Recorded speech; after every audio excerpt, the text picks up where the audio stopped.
I'm not kidding, not even an hour ago, it said 65% chance of snow on Wednesday, and now it's 90% chance of rain.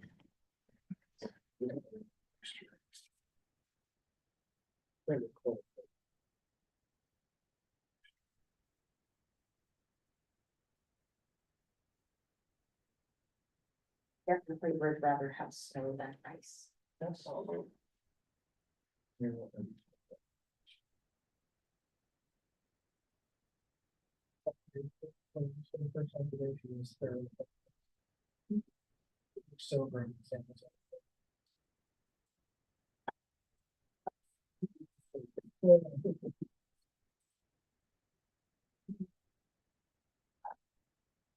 Is. We'll call this. Oops, I'm sorry. I'm ahead of the game today. Okay. We'll call this meeting to order at 6:30. Let's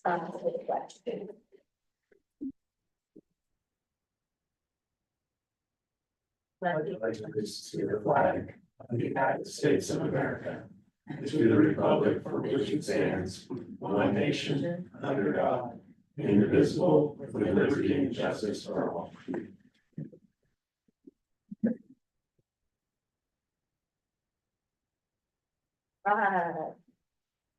Looks like we got a full house, minus Counselor Valhaber. I don't know if he'll be here, but. Okay, let's start with the appearance of interested citizens. I have Judy, but she's on the agenda. Yeah. Is it separate from the agenda? Yes, Is there an agenda then? How far down on that agenda? you're the first thing. First thing.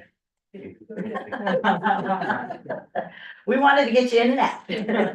Negotiations. All right, well, if there's nobody online who wants to speak, I'm going to close the appearance of interested citizens section. All right, we'll call, actually, can I get a consent agenda? Somebody has to make a motion, don't they? Oh, that's right. So, okay, action items, let's go, Judy. Woo-hoo.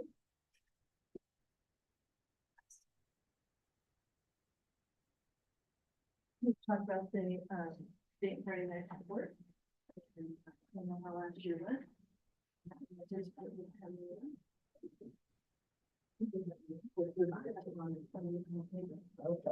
Yeah, it's nice paper. Did I hear a question? Oh, it's just complimented paper. Thank you.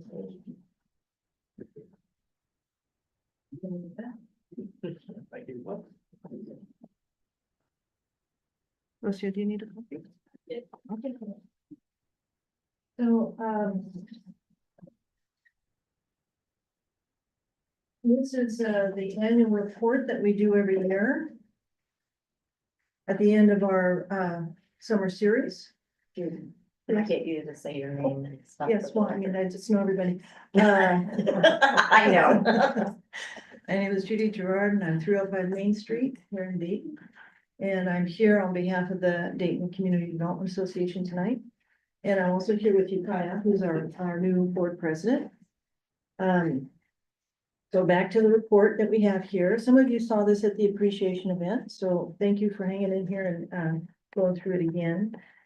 Every summer, as we do the event, when we get to August, we have 2 nights that we pick and we take surveys out to our audience, asking them for their feedback on the event series and what they experienced and that sort of thing. And we gather that up and do some math, tabulation, and presto changeo, we get a report.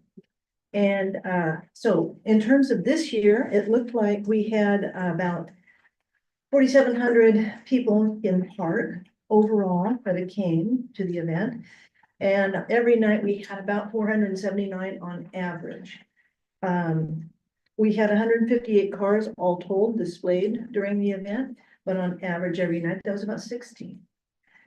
We also ask our audience in our survey, where did you spend your money if you spent money? And how much money did you spend tonight? Yeah, the people in your party, how much money did you spend? And with that information, we extrapolate that out and say if this happened every Friday by everybody, and we'd have about $71,500 spent downtown, by the attendees, at our vendors, at the food trucks, at our own businesses and that sort of thing.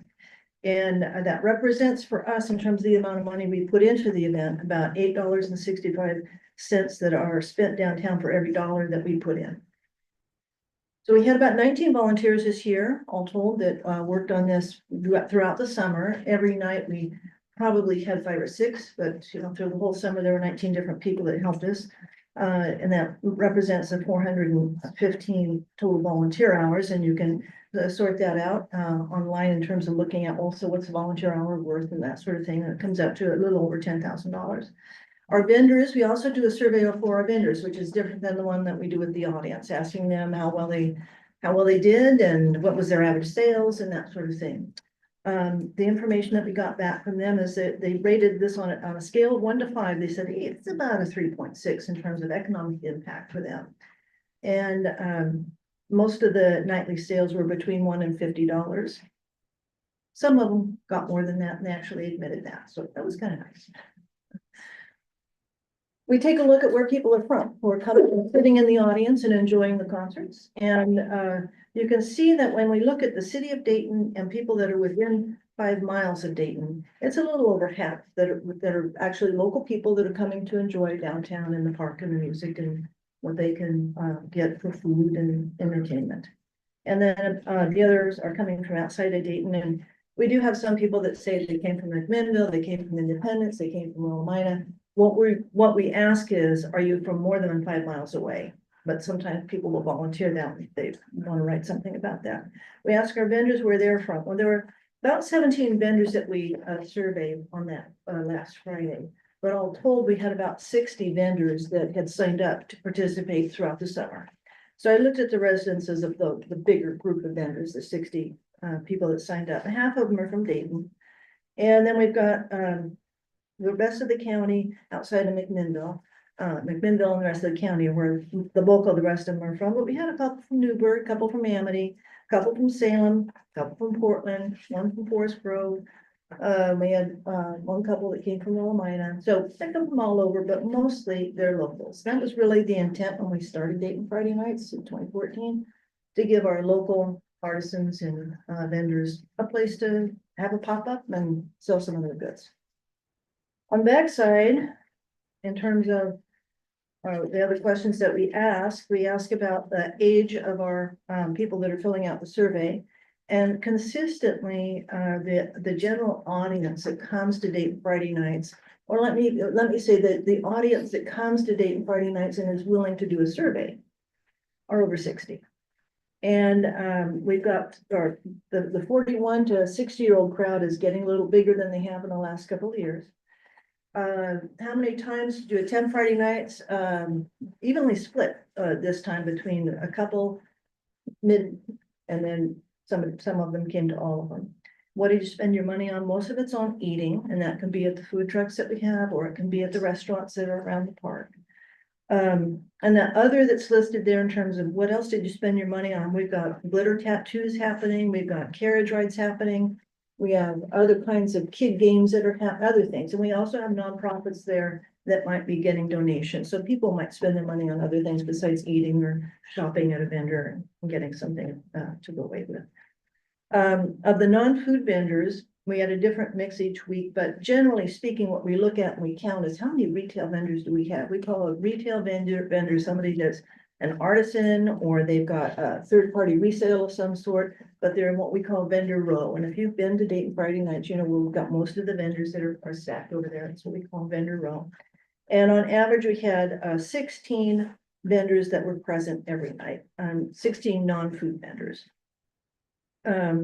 So audience comments are, these are always nice to hear. So we don't hand out pencils with our survey. Somebody has to dig in their purse or their pocket or their vest and get a pencil out to write us a note, and several people do. And you can see they really enjoy it, friendly vendors and so forth. And the vendor comments one of the things that our vendors have said consistently through the years is that it's a great sense of community, a vendor community. The people that show up help each other, they talk to each other. It's not, they're just not out for themselves. And you can sense that when you're walking around there, and the vendors comment on that as well.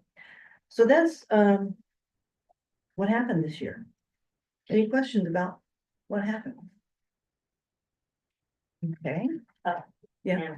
Oh, yes. We're gonna comment and then one question. Okay. So the comment is kudos because everything that I've heard is phenomenal feedback. And then like Chris would keep working green, like you said, when she attended, it was the best, small town, a concert that she'd been to, which is really cool. Yeah. And so the question though becomes, I think there's a lot of really cool things they learned the right way. There's the 2% that felt it needed improving. Is there any kind of feedback that was obtained from attendees that is useful in that way? I was just kind of curious if, because, we always have things that go really well, and we always have opportunities for improvement. I was just kind of curious what the opportunity was. Not so much from the audience surveys, the vendor survey, they provided us with some feedback from their perspective as being a vendor. One of the things about advertising more in some of the surrounding communities, because they felt like when they go to an event in another community, they talk about Dayton Friday nights because it's an ongoing thing through the summer, but they're at another event and somebody doesn't know about Dayton Friday nights, and like, how can that be? And we talked about that last night at the meeting that we had looking at 2026. When we do a lot of our advertising on Facebook and boost that, as well as our Facebook expert sends the information out to different 18 different Facebook groups. So there are other ways to advertise or get that information out. We also, every week, we are in the news register on that front page or the electronic front page, and you look in the little corner down there that says what's happening this week. And so we're usually there every Friday is mentioned there. So there's something about advertising, getting the word out. We are going to be talking with our businesses around the park about the challenges with food trucks being present versus they've got a restaurant they're trying to run, and how is it impacting their business? What else can we do, or how can we do some of that differently? That's not necessarily the audience that's asking to have that different. The audience likes food trucks is part of the feedback that we've heard. They like the options of having something that's handier, a grab and go kind of a thing. So, but we're looking at what else can we do this year to do things a little differently. So, one of the other things that I've talked to Jeremy about is the memorandum of understanding that we have and the financial contribution from the city, and looking at getting that onto the budget cycle for this coming year. And then last night we had our planning meeting, or yesterday. This is Monday, right? Yeah, it was yesterday, right? Chris is on is with this as well. And we're going to be doing the same thing this coming year. We're going to do last Friday in June, and we'll do every Friday in July and August. And one of the challenges with July 4th as well, Mark Williams and Second Winds will be there again. Last year we tried to have them set up so that they were able to leave the sidewalk open for accessibility. And they, because there's so many of them, they can't sit all on the bandstand. That's a challenge for the group that they have to be able to see Mark, their conductor, and hear each other, and to be able to feel like they are doing right by the audience in terms of the performance that they're doing. So we're going to want to work with the city on how we can make sure that they are arranged in a way that we've got accessibility concerns met, and we also have the best performance possible for the audience based on how they are organized to make that happen. So just kind of heads up, we'll be talking with you about how we do that.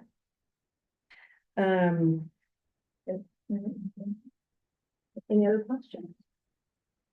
Okay. Well, you guys have a good rest of your meeting. Thank you for your time.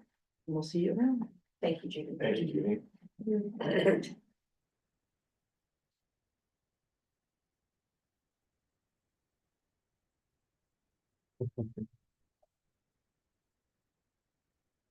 All right, we'll move on to action item number 2, introduction to the transportation system plan. We have Carl Springer here.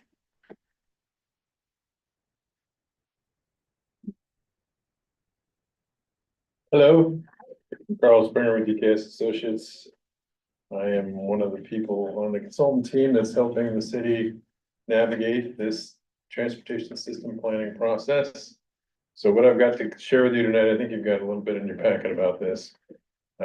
Just kind of walk through what the TSP is about, what you can do about it, how you're gonna get engaged with it, that kind of thing. Feel free to I'll answer, you guys, questions as we go through. We don't have to wait till the end. I'm not formal kind of guy, if that's okay. But we're not kind of only people here. Excellent, excellent. So I've got a copy of the slides. I'll look at that a little bit here. So transportation system plan is something that the state of Oregon began back in the 90s. For pretty much all Oregon cities to think about how they want to grow and what effect that's going to have on their transportation system. So it's really a way for cities to organize where they're gonna, what's important to them in terms of transportation, where they want to make investments. When new growth does come to town, what kind of improvements could or should be made. It gives them an opportunity to coordinate with other agencies. And they're looking for agency, or not agency, but we're looking for funding support or some kind of cooperative agreements. It's pretty essential to have one if you're looking for grant money, for example, to have this in place and have it adopted. So it's important that you all feel comfortable with where this lands, so that when you're going about advocating for a particular project for getting funding support, you can be okay with that. That's the short story. Now we'll get into a little bit the longer version here. It does cover all the travel modes, so walk, bike, transit, motor vehicles, freight. I tell you have trucks going through town. That's what I heard at the occasionally. So we want to account for that. We go through the process of doing a financial forecast again. You know, you need to think about how you've gone about funding your system in the past, what you've money you spent on maintaining it. What, if any, funds you have available for capital improvements. When I say capital improvements, that means building something new or improving something that's already out there.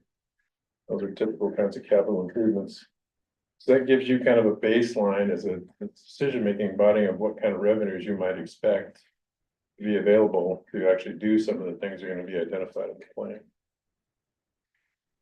So this process here, like in many Oregon cities, is funded through this program called Transportation and Growth Management. They're a statewide organization that I think TSPs is one of the main things they fund, and cities of this size is about the right size for these kinds of events. So my bills are being paid for from that grant from the state, basically. So the consultant team is funded through that. So a little bit here about the why. There's this document that you probably never heard of. Well, maybe you have, the Transportation Planning Rule. It's been in existence prior to the 90s. It might have been formed. I don't know. I won't get into theory on that about why it was formed or when it was formed, but it's a guiding document that we use for doing these plans. So it lays out kind of the process and the milestones that we need to accomplish. But in terms of what the TSP looks like when it's all done, that's largely up to the city. It's not going to be up to the state, but you have to go through the process and the decision-making milestones to get you there. There's notes at the bottom, I won't read them all, but the important ones is it gives you a basis for doing important things like programming capital improvement projects. If you want to set up a local funding program, it'll give you the basis for doing that. Those kinds of things that are important. You know, one of the things I do as a transportation planner, I think early on in my career, I got frustrated because a lot of times we do these plans and then the city would realize they have no viable way to do so many of the things that are in the plan. And so we said, well, okay, we should probably be talking about funding, you know, financing. How's that actually going to advance? I mean, there's opportunities out there, but they're highly competitive, tough to get them. So anyway, it's a good conversation to have in the context of this. You don't have to commit to anything as a part of the TSP, but you can certainly consider it and talk about different options you might have. So far, so good. All right, how can you guys get involved? Might learn a little bit about transportation. We'll see. I don't know. You guys, do you consider yourselves transportation We're experts. savvy? Yeah. All right, No. that makes it simple. That makes it simple. Well, I'll get into it in a minute, but there's opportunities to engage the community. There's a couple of open houses. One's coming up next month. And then we're gonna have a series of work sessions with you all to basically explain where we are, what kind of decisions are before you.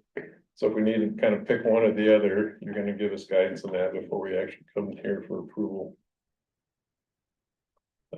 Some of the key decisions down there, let's see, I'm on slide 7, I should be telling you where I'm at. Oh, wait, no, I skipped one. Goes that way instead of that way. All right, so we should have the schedule up, right? Yeah, that's what we're gonna have up. So we started in the summer, we're in the winter. I would say we're about a third or so of the way through the project. We're in the process now of doing travel forecasts, like how the city's gonna grow, how the cities around you and the region around you is gonna grow, that'll actually use your streets. So we look at both of those things together and see, okay, what is life gonna look like 20 years from now here, when and if all that happens. So that we call that the future condition analysis, and that's the information we use to compare with where you are today. See what changes radically, and if your system as it is today can support it, or if you want to do something different, basically. So we know you have a large area in the growth area, and the UGB expansion was recently added, so that's predominantly where a lot of your growth is going to happen, but there are pockets of other growth potential around the city.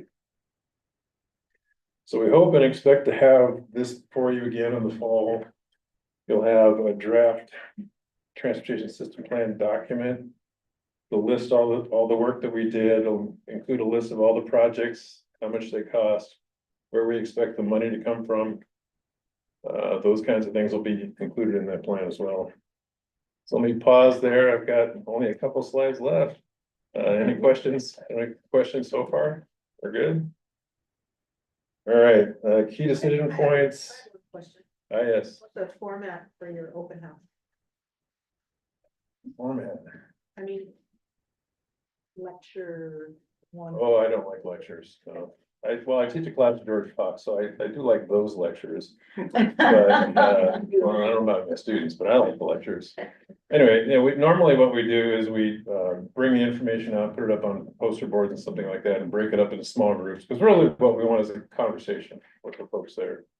I mean, they don't need to be taught how to do a TSP, as I'm sure, we really, usually the big thing we get out of them, their contribution is, what are we missing in our analysis? Because you can only count and observe so much as we come in here once or twice, right? We want to hear from the local what's really going on. Do we miss anything? And then sometimes, probably in the second open house, talk about these are the kinds of solutions we want to consider. Get them to weigh in, plus minus, thumbs up, thumbs down about whether they could support that or not. Because in the end, it's going to be in some sort of a community investment. Probably, you're going to have to either that, or you're going to have to advocate for funding by somebody else, one way or the other. So we're trying to build a little bit of consensus through that process. Does that sound okay? All right. Thank you. Sure. Let's see, decisions, financial forecasts. I'll tell you, I think I told this to the advisory committee that the size of your transportation appetite will be here, and the size of your transportation wallet will be here. That's just the nature of the process. Don't be shocked or stunned. It gets down to what's the most important values for the city, where will it really make a difference for making an investment? So, because you're not going to be able to build it all, it's just not going to happen. You're going to pick a handful and you're going to say those are the ones that are important to us if development happens the way we hope. That's one thing we can't do very well. We kind of skip to the end. We skip to 2045. So if you have all this growth potential that you've envisioned and you put that all in there at once, that's what it's going to look like. But as you know, it comes in increments. It comes in little hot spots. It doesn't come all at once. So you have to think about how that's going to work out. Let's see, it ties to other communities' plans. We talked about the open house, but there's a slide there. If you probably already know about this, but that's what it is. It's on the 6th from 5 to 7 at the Palmer Creek Community Center. And that announcement's already gone out in the utility bill, I think, right? Yeah. So that should give good notice to lots of folks out there. We're hoping to get a big turnout if that's possible. But now I really am done. Do you have any other questions? Yeah, I just have to remember. All right, great, thank you. Thank you so Yeah, much, I yeah. appreciate it.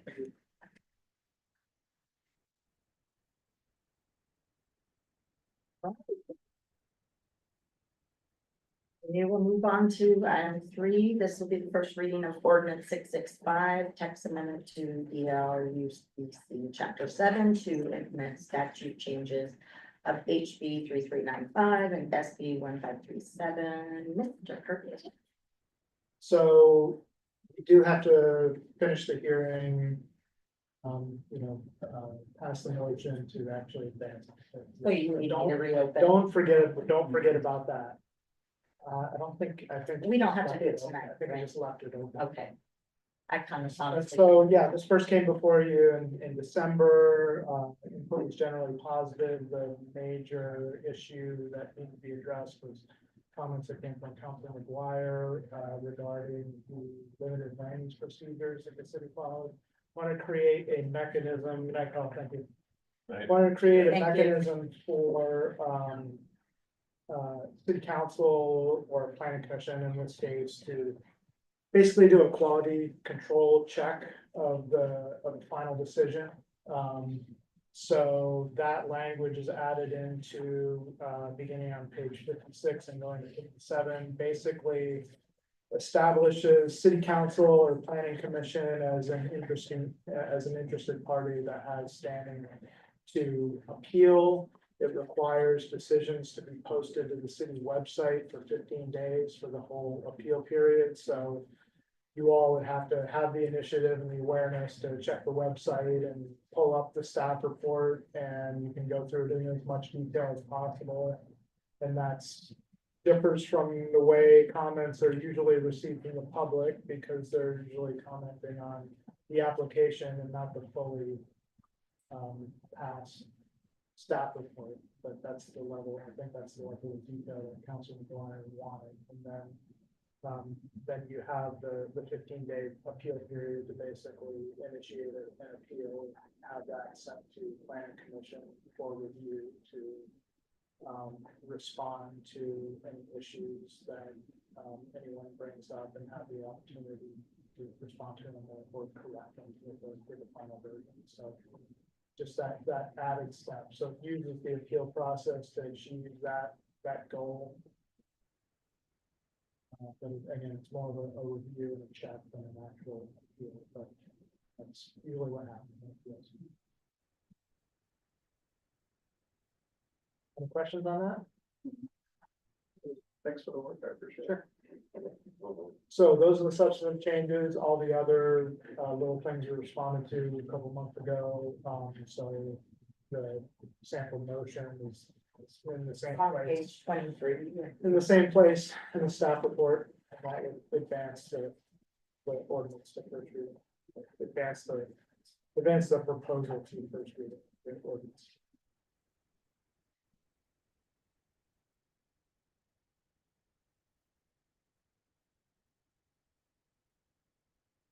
Anybody want to make a motion? Do we have to actually open the hearing? It's I think never we been can close closed. the hearing. Close it? Okay. Okay, we'll close the hearing at 6:57 PM and Great, that's helpful for questions or comments. yes, ma'am. I don't have a question. Well, I did have one comment on some verbiage in here, but I don't know if you have the time to. We can, I don't have to do that right now. the ones in black are existing. Right. That one, existing language that wasn't reviewed in the scope of this Okay. update. I'm glad to make a motion. Be happy to. I move the city council adopt the staff report and recommend the city council approves this amendment. Second. I can have a motion. We just send it a second, so. Counselor McGuire, all those in favor? All right. Any opposed? All right, motion passes. Okay, we'll move on to page. Oh, wait, Now, first reading will Now first reading of the ordinance. Thank you. By title.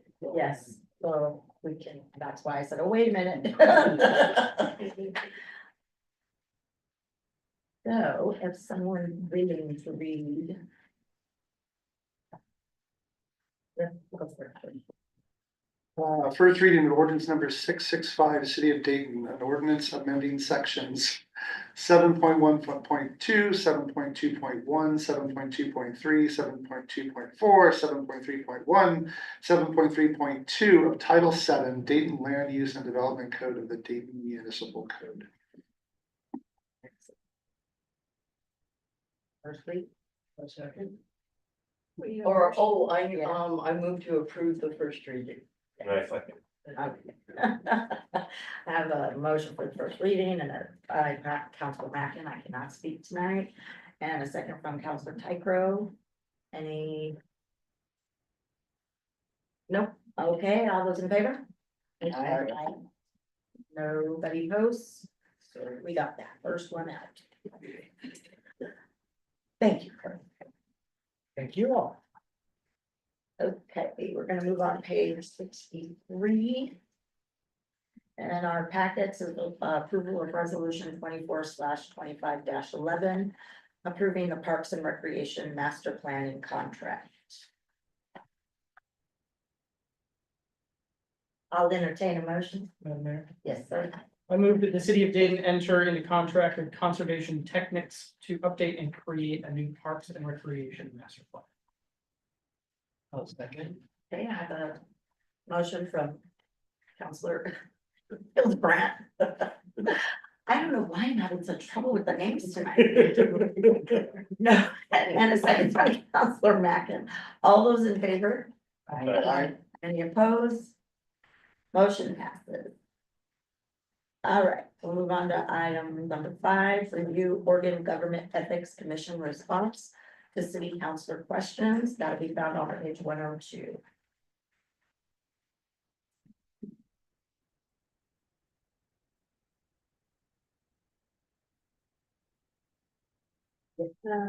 So we had some questions from council about, a roll call vote, being required, whether meetings, during meetings, anybody on Zoom has to be showing their face or not, and if a meeting could be paired, through Zoom, versus in person, and if the internet goes out, what do we do?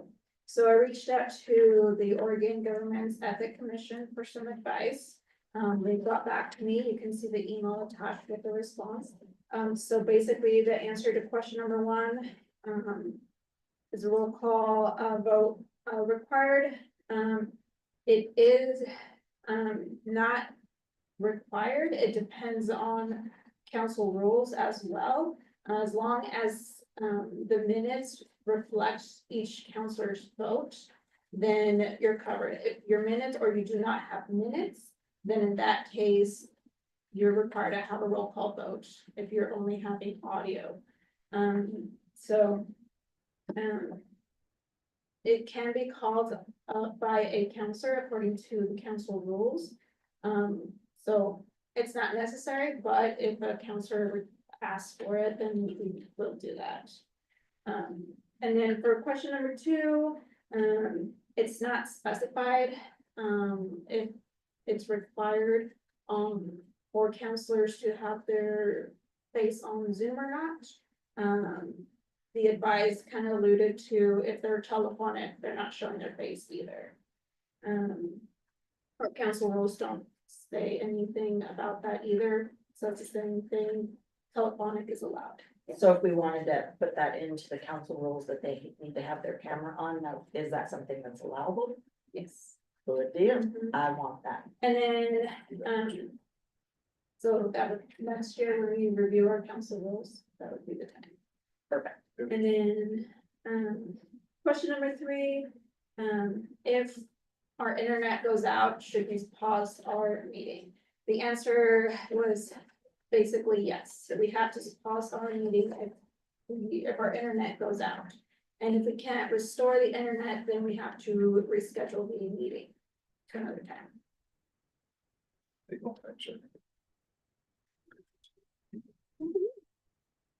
Thank you for that information. Thank you for putting them in that good question. Yeah. All right, we're on to item number 6. This is the budget committee resignation of Chris Witowski, which I'm very upset about. But so we'll need to find some people to step up. And if I could get a motion. Madam Mayor, Yes, sir. I move to approve the resignation of Chris Witowski from the Dayton Budget Committee effective immediately. Okay, the motion from Councilor McGuire and a second from Councilor Tyro. All those in favor? Aye. Motion passes. Okay, we're gonna move on to action item number 7. This is on page 109.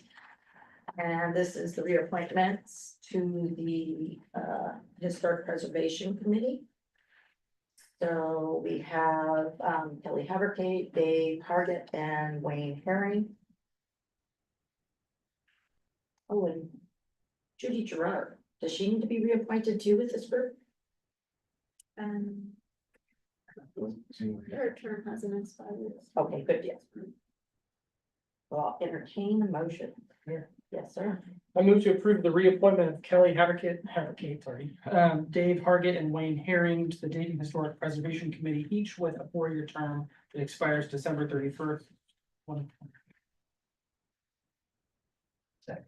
Excellent. I have a motion from Councilor Hilburn, a second from Councilor Mackin. All those in favor? Aye. Motion passes. Now we'll move on to action item number 8, certified local government grant projects information, page 111. And I think Jeremy will clue us in on this. Thank you, Madam Mayor. I will speak to this. Our library director wanted the council to be informed of possible grant opportunities that he's researching through the Certified Local Government Grant Projects Program. She has some project ideas down here. Again, these are just ideas. She's still researching things in collaboration with the Historic Preservation Committee. One idea that I thought was very interesting was an augmented reality mobile app where you can do a virtual tour of historic aspects of town, and they can upload pictures. So you can get like a view of how things looked back in the old days as you're doing this virtual tour on your smartphone. She's got a link right here that you can check out to get a taste of what that's involved. Another one is a hazard mitigation plan for our historic assets here. Oh, that's a good idea. She has some other ideas too. Again, she just wanted you to be informed of what she's working on. Excellent.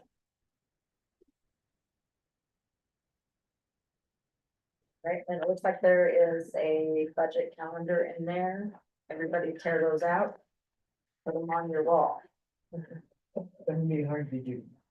Oh, well, if you don't have a paper, I'm used to the paper, what can I say? Make sure you put it on your calendars. Please, please, please, very important. And if you know anybody who wants to be on the budget committee, or you can, encourage people to come and be on the budget committee, please do. They're really important, because then that helps regular residents understand the budgeting and why we can't move things from one fund to another and so on and so forth. So please, please, please. And if anybody's listening out there, come, please participate. Thank you. I just want to clarify, as a council member, I am a member of the total budget. Yes, you don't get to get out of it. I thought so. Put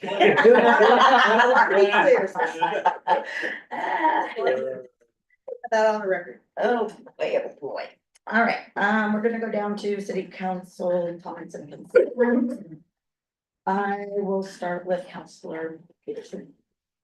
Thank you. I just have a question in regards, and maybe this is for Dave, but like the Parks and Rec group that's working. I'm interested, someone brought up on my first day here, the trail that goes The nature behind trail. Nature Trail. Will that be a part of that whole overview plan? How would that? They have assessed it so far. The biggest issue, as we discussed this last week, was the issue of ownership. Right.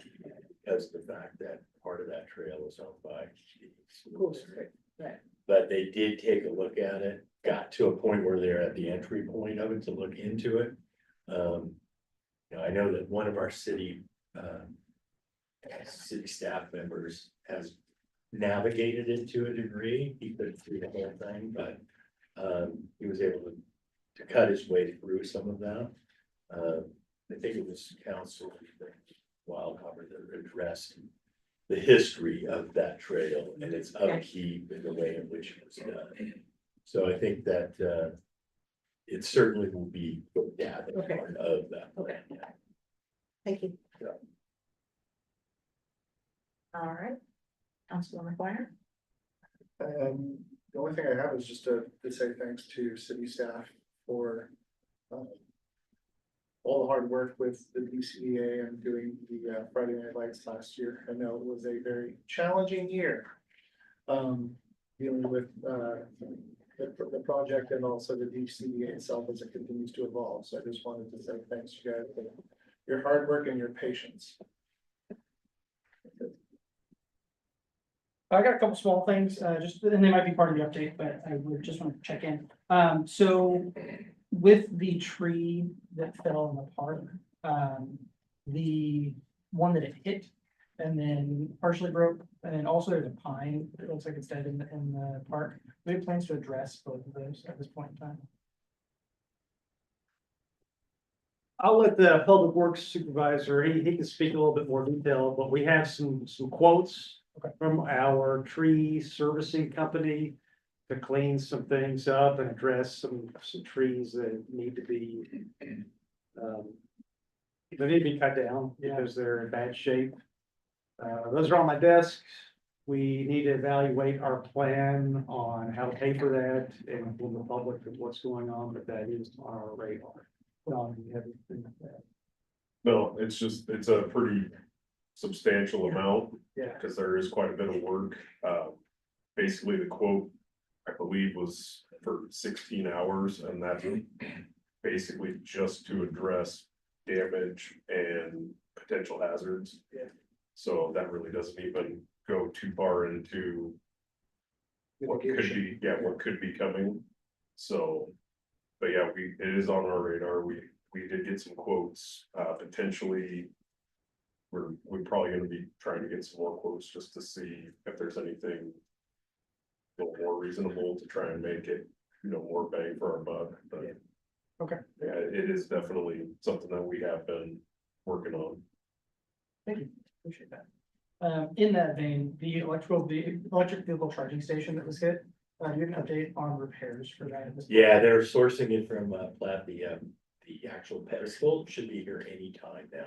And then they'll get it fixed. The weirdest part about it all is that that's still an active station. Yeah, oh, no kidding. It's still never knocked it out. It just tweaked the old pedestal, so, so, electrical company's already on it, then they'll go ahead and install it and turn it off, turn it back on. So, Cool, lucky in a way, that's pretty cool. yeah, In similar vein of both of those, the picnic bench that was hit, that's missing its one side at this point, are we removing that or keeping it? Believe it's gonna have to come out. We kind of checked to see if there was any sort of replacement piece that we could come up with, and it's basically kind of a one piece design, so. I believe more than likely, that's gonna be our only option, is to take it out and replace it with just a standard picnic table. Is the side that's broken hazardous in any way, or is it just missing its bench at this point? It's just missing the bench. Can we put it in the dog park?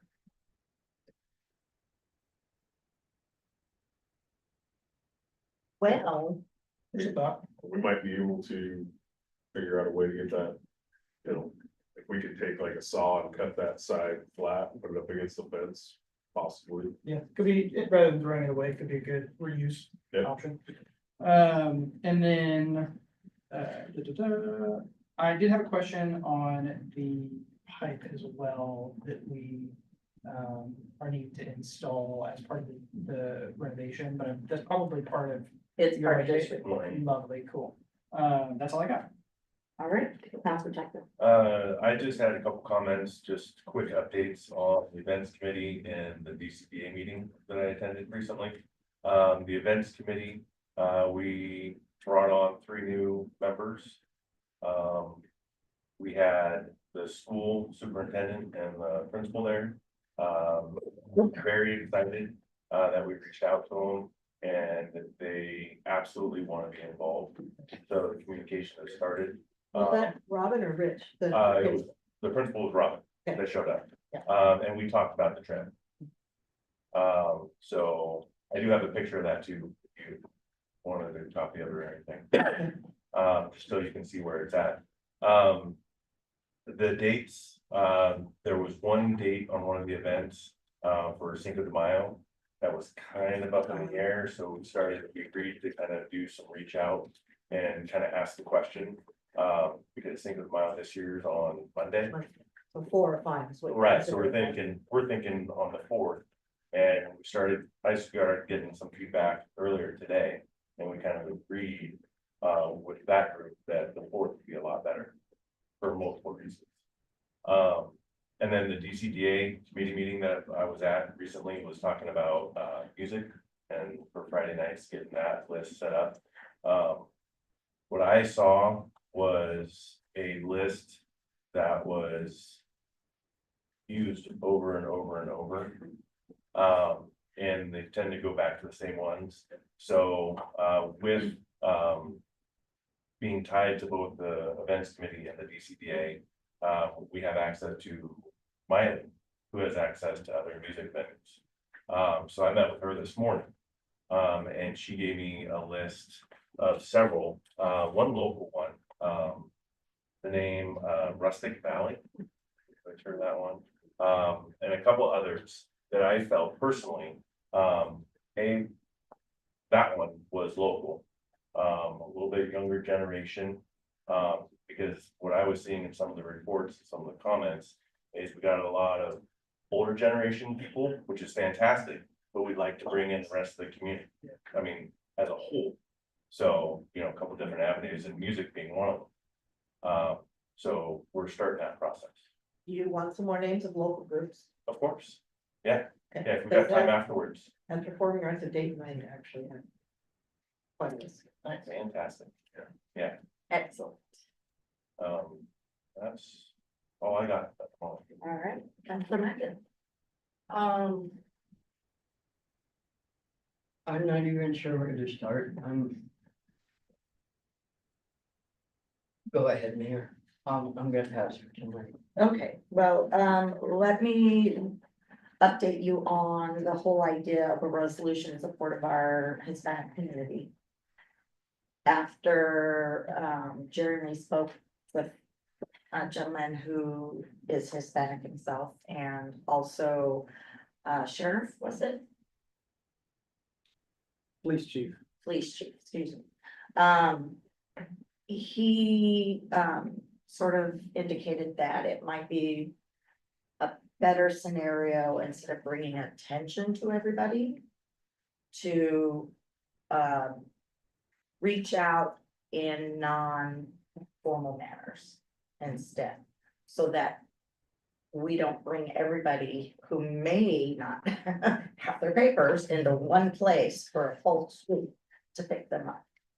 So with that said, however, we still can revisit our, what was that ordinance? Resolution of inclusiveness. That one. So there's nothing wrong with, looking at that and maybe just, If I may, yes. resolution of inclusiveness was passed in April the 17th. That came up afterwards. That is not inclusive. And in case anybody missed it, that plane crash was blamed on hiring of the disabled. Right, Yes, we no, know. I didn't miss it. I don't think the whole damn country did. I didn't hear anybody speaking about it. We're talking about everybody else who's under attack. That was not even mentioned. I actually posted something. There was a lady who does nothing but DEI. And she wanted to bring to everybody's attention that DEI is more than just color and all of that. There's a lot of other things with people who have disabilities or developmental disabilities, getting them jobs and all these different things. So it's more than just color, okay? Yeah. So, it's true. It's very true. So we can revisit that again and maybe sort of, you know, do a new resolution again in honor of that. But at this point, after that, and then talking with some of my Hispanic friends, it was determined that would probably be better not to do that, but to reach out informally.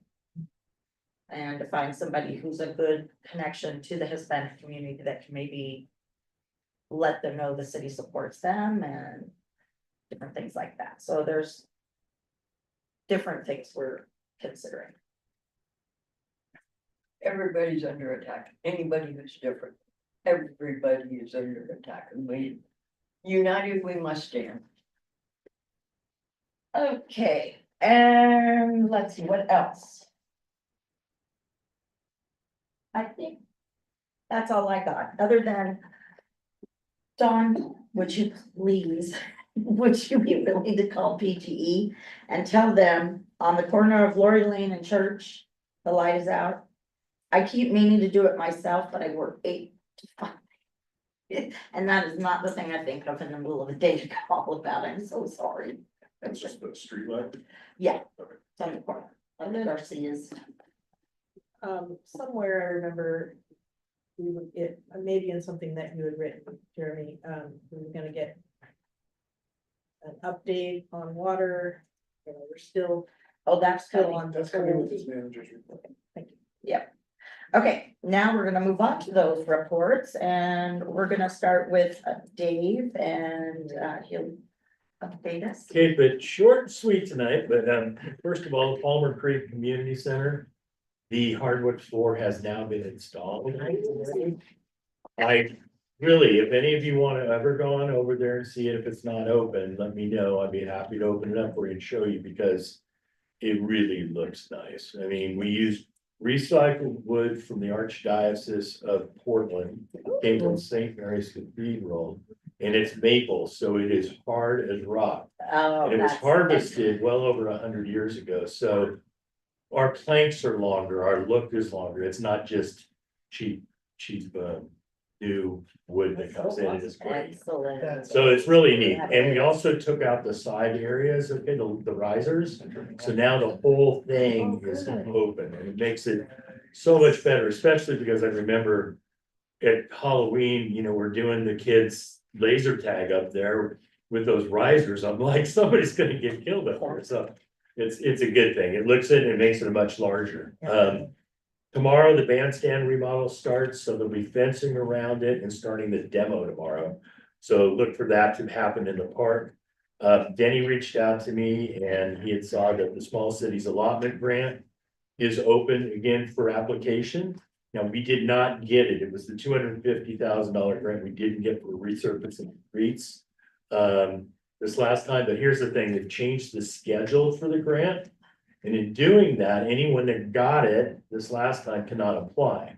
So it makes it good because Willamina and Sheridan got it from our county this last time, so it should give our case a lot of extra. We took all the pictures because some places are worse than they were 6 months ago, so took pictures, attended. Anyway, we have that all ready to submit. And that'll go in around April 1st. The deadline is May 1. Yes. Oh, sorry, no, I was gonna wait till you're done. Oh, no. And then my last thing is the city county dinner is being hosted by us, the city of Dayton. And that's gonna take place on February the 19th at the new Evergreen Event Center. Will be the second event to have happened there. But I think it's important that put that on your calendar because it's important that we're there. The more we have, I know that who is it? The Chehalem Parks District, bringing like 9 people, and so, yeah, it's gonna be fairly well attended. Representative Sharp's gonna be there. Sedcor's gonna be there, so it's a great opportunity to meet people and hear what's going on in everybody's community around here. And we'll be making with our mayor the same presentation to bring them up to date on what's happening in Dayton. We have a guest speaker in Paul Falsetto, who's the architect for the merchant block. So he's gonna tell a little bit about the history of that whole project, not just the project, but even beforehand what it was. And then we've got a little intro video that just presents Dayton in a real positive light. So we'll be doing that as well. Be nice to brag on Dayton. Thank you. So with the small city allotment grant, do you know what the other 2 towns were, what their projects were? Surface overlays. It was pretty much the same thing? Yeah, Okay, yeah, and ours will be, the one thing with us and Denny is, Denny goes and says we want to do it the right way, so it's 2-inch overlay. Some of it's grind down and so forth, but we'll be focusing on the east side of town right now, so. That's something we've tried to do, I think, for several years now. We didn't get the grant last year or the year before, so it's our turn. Yeah, as far as I'm for sure. concerned. Just the reason I kind of ask is, with how the LOC has rephrased their priorities. And really kind of focusing on infrastructure in the form of water and sewer. The curiosity that I had on that is with the new expenditure that we have on the sewer piece, kind of shifting our viewpoint on what we could potentially apply for in the chance that something water related, sewer related is more likely to be approved. And then, using the funds in that way and then going a different direction, at a later point for the overlay. But I was just curious if the LOC's realignment then shifts our priorities on that project or not. Yeah, I just stood to where we had replied before. Cool. And Denny had done the identification, like, for one, there's one street, it's a cross street. I think between Main and Ferry, that's probably the worst street, but because of the proposed hotel project. They will be mandated to replace sewer on that area, so no need to do the project or to repave over it if they're gonna come in the next 2 to 3 years and do the same thing, so. He was very cognizant of that and how it worked with everything else. To make sure we weren't doing something that eventually was gonna be torn up in another year. It's nothing worse than seeing that happen, so For sure. Cool. Yeah. That's my report. All right, we'll go on to city manager's report. That was February 19th, David, sorry. What's that? City County. Yeah, February 9th. Oh, did you have anything, John? Yeah, I've got an update for you Sorry. guys.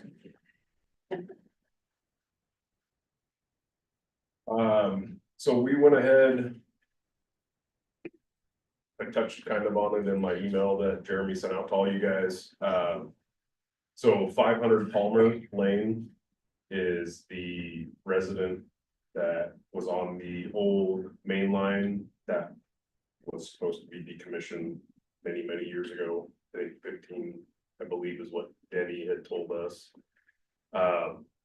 We were able to lift their boil water notice because after we put in their new service line, we had to do testing, make sure that everything came back, no bacteria in the line, water safe for them. So that came Friday, I believe. Thursday or Friday, we were able to lift them off of their boil water notice. The well field is still operating at extremely low water levels in the wells, even with getting regular rest periods now. They rested all weekend. We saw about a 3 to 7 foot change in each of the wells. So they are not recovering, they're not operating where they should be level wise. McDougal 1, that's the well that has been causing the air in the line with people complaining about cloudy water. It is still operating at an extremely low level. We're still fighting all kinds of air in that line. It usually operates between around 50 gallons a minute. We've got it throttled all the way down to 35 after talking with Jeremy this morning, just to see if we can slow that well down, give it a chance to get a little bit more well water in there, to potentially get a little less air coming out of that pump as it's running. So we're basically gonna monitor that the rest of the week, and then depending on how it goes each day, we might throttle it back a little bit more, just to see if we can eliminate that air in the line, so that people aren't getting cloudy water. It's still safe water, it still pass all the tests, we're not having any issues with it. If you catch it in a clear cup and you wait 10-15 seconds, it's clear. If you run your faucet wide open and catch water, for the most part, you won't see cloudy water at all. But we are aware, we are still trying to get that well to function. Our only other option, like we discussed with Jeremy, is basically to set that well to manual and give it extended periods of rest, and then only run it, instead of running it every day or every other day, whatever the call is for it. Maybe running it once a week, just to see. I mean, if we got to throttle down to 30 gallons a minute, it's not a huge hit on the system, but it does add up, so we are trying to keep it running. Our reservoirs are back to normal operating levels. Even with the wells struggling to produce, they are still maintaining normal set points. So we're well above fire flow over here. Up on the hill, we definitely are back to normal levels in the tank. Cause it got pretty scary the last 3-4 weeks. Yeah. So. Something that we do need to be aware, with the joint system. If at any time we have a well that goes down, or if Lafayette starts pulling water to an excessive amount, we will be back in the same situation with our demand on our system. So just something that we are very mindful of, and we are trying to do everything in our power to stay out in front of it. But It hasn't driest January on record, so there's not a whole lot. We can do Yeah. that. I don't think a lot of our residents understand that either. yeah, and 19 days without rain is a record for the Portland metro area, so there's just, the water's just not there to recharge down there. So yeah, I think that's something we should definitely put out with our messaging as well, instead of, they're just, the the wells are going, it's going dry, it's like, why? Well, it's because we haven't had rain in almost 3 weeks. And that's a record for Portland, so there's only so much we can do, it's, I think, helping people understand the meteorological causes of this, that it's not, the city not doing its due diligence, Oh, it's not our absolutely. great team doing that, but Yeah. there's, I mean, we're literally at the whim of Mother Nature on this one, so. Hopefully with the precipitation coming in this week, it'll help a little bit. Man, I read something on Yeah. Lafayette talking about. Oh, they connected to McMinnville, so they're not using it, so we owe them money for not using the water system. Has anybody contacted the city about that? Cause I think I just read that on Facebook.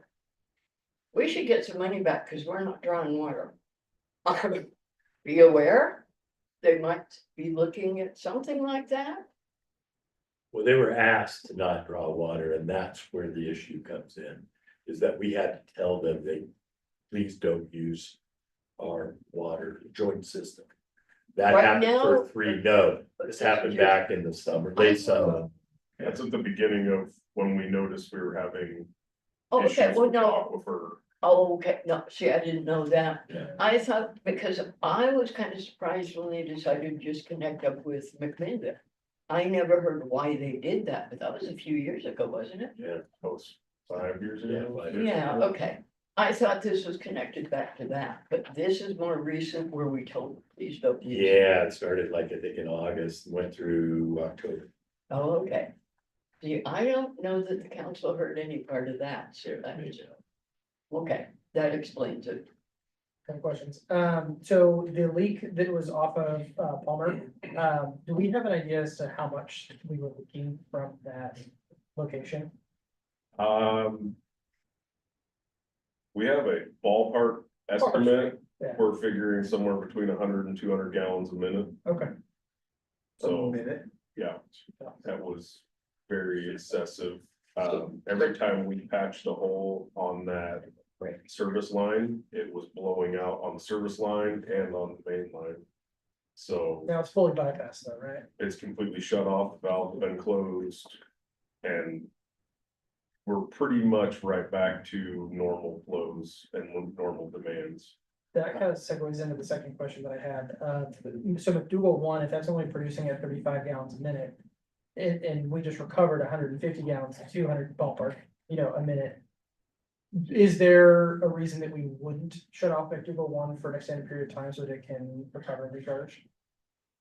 No, that's what we're, For like a long time. yeah, that's what we're looking at. Okay, cool. After talking with Jeremy this morning, kind of getting a game plan together and seeing, we went out, took measurements this morning to see, if there actually is water in that well, if it is recovering, because it sat over, shut off, I believe, sometime after midnight. Yeah. And then, we went out there, I think, 10:30 and took some measurements, so it's got some water in there, but it is lower than it normally is this time of year as well, so. Yeah. So here's a question for you. How long was the leak going on for? I honestly, I don't know. I don't have an answer on that. I know that we started seeing higher flows. Cause here's what I'm wondering, so there must be a main line somewhere that we have some sort of measurement on. And then we know what we're charging each of those people that's going through their line to their house. Hmm. There was a massive discrepancy between what was going in and what was getting paid for going out. Yeah. And How did our process miss that for so long? we And how do we had, fix it? we had multiple leak detection companies that came out. We borrowed equipment from multiple agencies. We had agencies come out and work with us. Honestly, the key factor in it was we kept going back to Denny, and Denny kept saying that he never got confirmation that that line had ever been decommissioned. So we were all aware, we were under the impression that that line had been decommissioned and that there was nothing running through it. So Okay, there's the that data was- point. that was. We a- weren't looking at it as a failure point because we didn't think No. there was anything running through. It's also important to note that line is submerged in the water. Yeah, So unlike any other water main or service line that's leaking, you can't.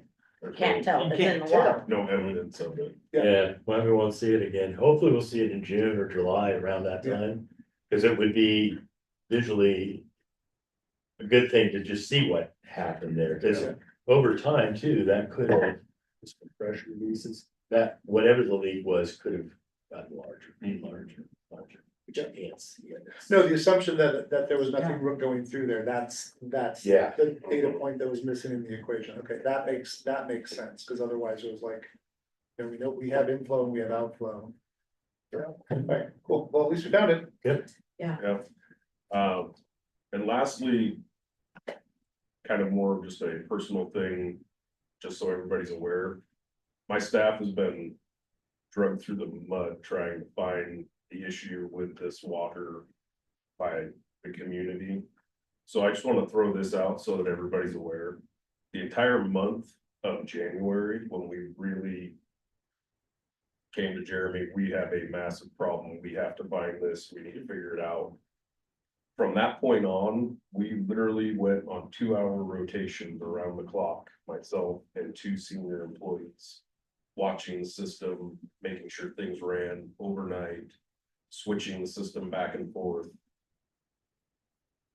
Changed vacations, took time that was supposed to be off, rotated it around. I mean, these guys went above and beyond. So just so you're aware. Thanks for letting us know. Yeah.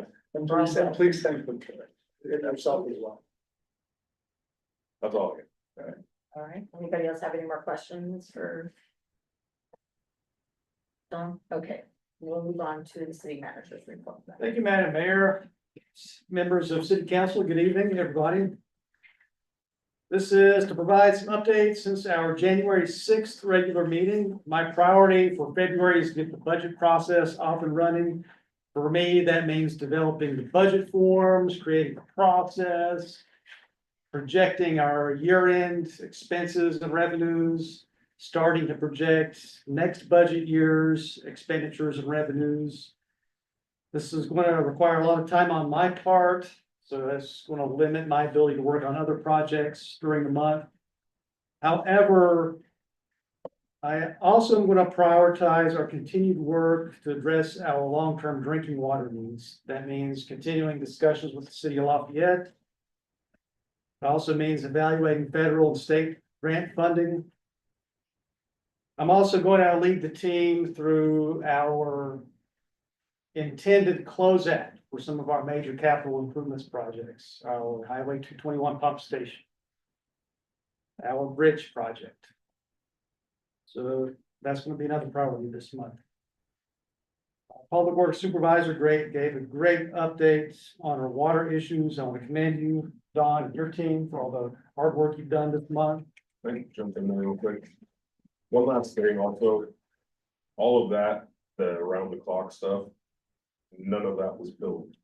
That was all just us trying to do what we needed to do to keep water flowing. So it's not like we were trying to get over by billing a bunch of overtime and anything like that. That was just doing what needed to be done to keep everybody, my family, your families, everybody in water. So, Well, I can't speak for the entire council, but I don't think anybody should work for free.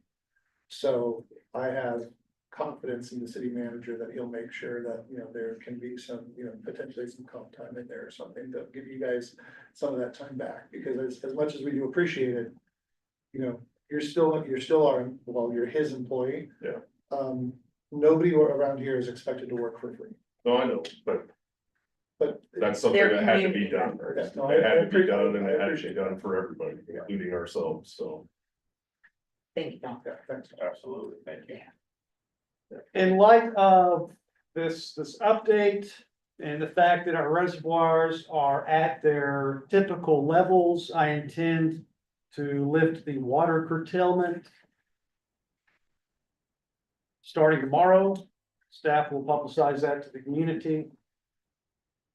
And on the city website, doesn't mean we're out of the woods. We still have some long-term issues to address. But this will give us some breathing room. I met with representatives along with other members of the City of Dayton team of McMinnville Water and Light to discuss the feasibility of tying into their system. In particular, we talked about the interim measure of temporarily assuming jurisdiction over one of Lafayette's transmission lines. Under that scenario, we would reverse the flow at the same time Lafayette is pumping their city. So that would reverse the flow to our water treatment plant. McMinnville Water and Light is on board with that. Under that scenario, we would put in a meter at the water treatment plant so that we know how much water we're getting. I've asked the city engineer to start preparing engineering documents on how we could reconfigure our water treatment plant to utilize that option. I've also had conversations along with other members of the team with City of Lafayette's team on that interim measure. And they've requested that we meet with their city council at their March 13th, 2025 meeting. Present this idea to them. Do they want just you guys or do they want all of the plan? I believe it would be to our benefit to have you, Madam Mayor, and potentially Council President in attendance at that. All right, thank you. March 13th, you said? Correct.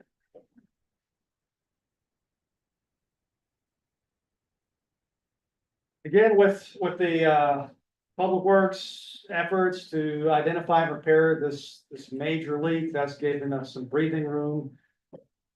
At the same time, in my professional opinion, this is an option that we should seriously evaluate as we get into the drier months in case this measure is needed to meet our drinking water needs. And at the same time, we can start working on parallel tracks for options such as the Fisher Farms wells improvement, to bring that online. That end, I submitted the legislative funding request for our state representative for that. As well as to look at other long-term options to address our water needs. So there's a lot of different paths we can take in parallel. Or short-term as well as medium and long-term. Moving on to our annual goal setting, that is confirmed for March 28th on Friday at 9:30. That will last about half a day. Jensen Strategies will facilitate the session. During the weeks of February 24th through March 3rd, the consultant will be reaching out to you to conduct one-on-one interviews. They'll also be interviewing staff. The idea is for them to compile everything so that we can start this session with everything on the table and have a discussion about prioritizing. I'm really excited about this, and they're excited to be able to come back and work with y'all. Moving on to the Dayton Villages closing. At your January 21st meeting, you approved the Affordable Housing Covenant. You also authorized me to extend closing if necessary. The buyer has requested another extension through March 1st. That is to give them time to meet with their clients so that they can explain the Affordable Housing Covenant. If there are any other discussions or negotiations come out of that, I will keep you informed. Earlier this month, staff and I met with our USDA representative to discuss the city's $500,000 award for the Civic Center upgrade. We did clarify that we can use some of those funds for design.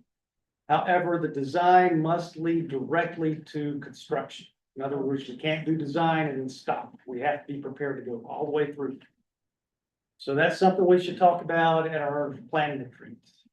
Because the question is going to be, how are we going to fund the rest of this project? I know it's going to cost that more than $500,000.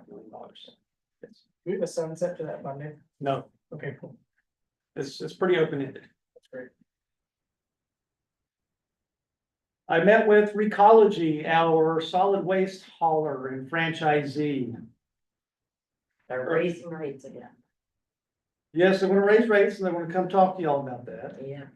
We also talked about the Recycling Modernization Act and the Contamination Reduction Programming outreach. Under that law, we can get $3 per capita to do public education. That'll be like $7,000, just about. Or we can delegate Recology to do that on our behalf. Unless you object to that, I intend to delegate that task to Recology because they have dedicated staff where that's all they do is public education. Yes. You may have seen in the News Register that the Yamhill County Board of Commissioners authorized the sale of Dayton Landing to the city. I have reached out to the Yamhill County Council so that we can talk about potential terms of that sale. Nothing has transpired at this point, and I will keep you informed. Last week, Mayor Frank, Councilors Tycro and Hildebrand, Tourism and Economic Development Director, and I attended City Day in Salem. At that meeting, we met Representative Anna Scharf, who was very generous with her time. We brought her up to speed on some of the opportunities, challenges facing Dayton. And we pitched our Fisher Farms project to her. She gave us some advice on that. Madam Mayor, that concludes my report. Happy to answer any questions.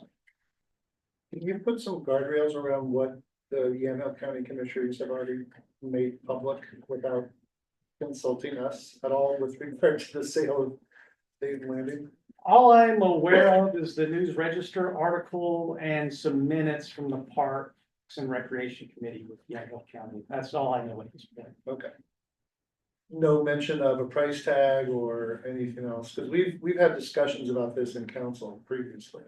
Just what I've seen in the News Register report. Okay, I don't get the news registers. If all goes well, we'll hopefully get it just deeded over. That would be the ultimate. That was it. I read those words and it sounded like a good deal. We're taking it off their hands. We shouldn't have to pay for it. I have one last thing. Something I saw on Facebook, we're getting a new food truck, a taqueria.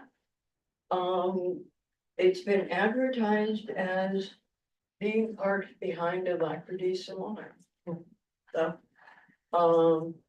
A food truck? I thought we had regulations on that only. Oh, it doesn't sound, there's something off about it, especially since it's a direct competition with Juanita. Is the city aware that there's a new food truck coming in? I was not aware of that. I just saw it tonight. Yeah. I'll send you the link thinking about it, okay, Jeremy, we can figure it out. For the record, Councilor McGuire was not finished. Yes, I I'm know. sorry. No, that was all. One thing as a council that we need to be cognizant of with regard, going back to Dayton Landing, is that if, and this could be a discussion, this might even be something we want to talk about in an executive session, but we need to be very, very careful about what we do with Dayton Landing and taking possession of it and in what state it is given to us, because once we own it, we are responsible for it legally. And we're talking the safety and having to then maintain it and where are we gonna get that money? And then if we have to rebuild the boat ramp, then we are suddenly responsible for all that, and we don't have the damn funds to do half the stuff we wanna do right now. And And we had talked about it, pardon me, we've talked about it in the past, that if we were gonna take this from the county, that we wanted them to bring it up to a standard that would be easier to maintain. there, Well, and that's fine, but I'm just saying is that we need to be careful because we open ourselves up to a huge liability if they just deed it over to us and we have no plan and no money to do anything with it. That's all I have to say. and Jeremy's already spoken a little bit about that. And that will all be part of the discussion. It's not, nothing that's new to any of us. Yes, sir. I did have a question with regards to the water component that we met with Representative Sharp about. Have we heard back from her yet on if we were able to get into the water fund? What's about to hit the floor that she had recommended that we were in, or are we gonna be part of the general application? Have we heard back from her if we've been able to hit the deadline for that yet? No, sir, I haven't heard, but I can I'm find just out. curious, yeah, and she even said it's like, hey, we might be in the general and that's okay, but I was just curious if we were able to fast track that on water or not. Just out of curiosity. I can find that out. That's fair.